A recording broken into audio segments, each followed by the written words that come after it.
Hey everyone! Welcome back to my channel. Today we're all about the amazing little citrus fruit, the Calamantine. I scored a fantastic deal at the market, snagged 10 kilos of these beauties for half price, less 50%. I figured why not turn half of them into some delicious healthy juice. The thing is, I wasn't quite sure how much juice I'd get from 5 kilos. But hey, that's the fun part about experimenting in the kitchen, right? Alright, first thing first, we have this trusty juice extractor. This is gonna be our partner in crime today, separating all the delicious juice from the pulp. Now let's see what's inside these beauties. Look at that beautiful, vibrant orange color. You can just tell this juice is gonna be good.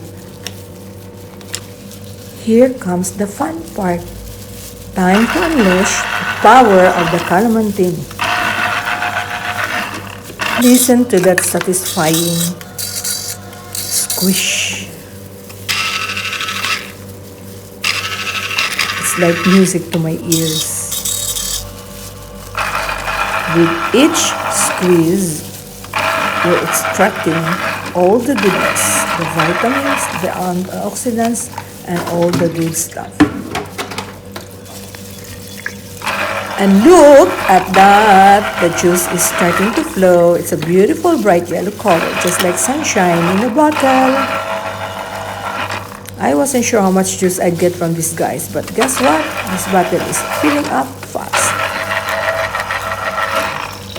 Nature truly is amazing, isn't it?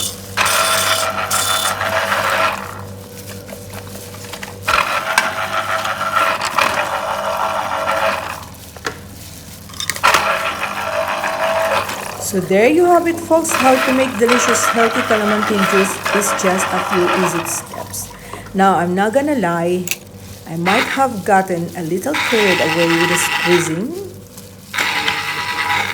Listen to the satisfying sounds of squish.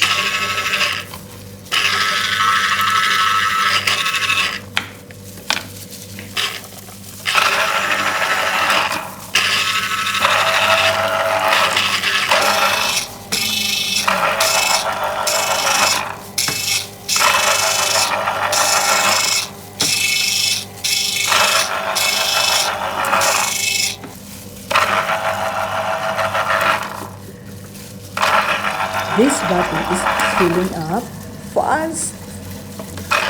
Nature truly is amazing.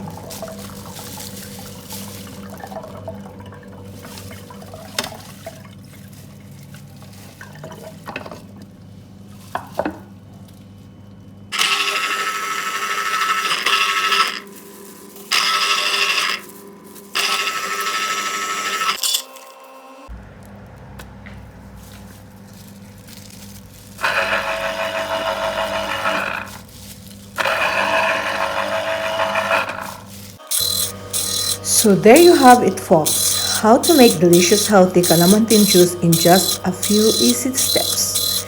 Now I'm not gonna lie, I might have gotten a little carried away with the squeezing. And look at this!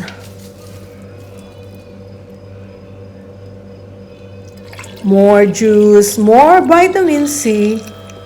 And who can argue with that?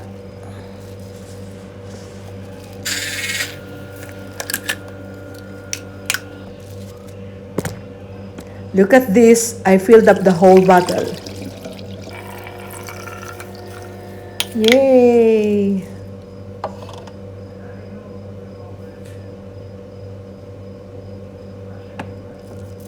So in total, I've squeezed 5 kilos of Calamantine. Look at this, one filled bottle.